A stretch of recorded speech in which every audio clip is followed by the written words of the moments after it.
musulmans ont-ils pratiqué l'esclavage? On entend souvent le terme de traite négrière arabo-musulmane, mais qu'en est-il en réalité? Si la servilité pratiquée par les Arabes avant l'islam n'a pas été abolie par celui-ci, elle a été drastiquement restreinte par le Coran. Il y a eu certes une reprise de la pratique sous l'ère omeyyade, mais celle-ci fut stoppée par une révolte de la population noire. Cette tentative sera la seule à noter dans l'histoire de l'islam.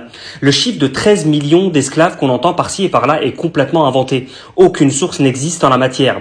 Contrairement aux esclaves en Europe, les servants d'Orient ne sont pas noirs, la majorité étant des captifs de guerre européens.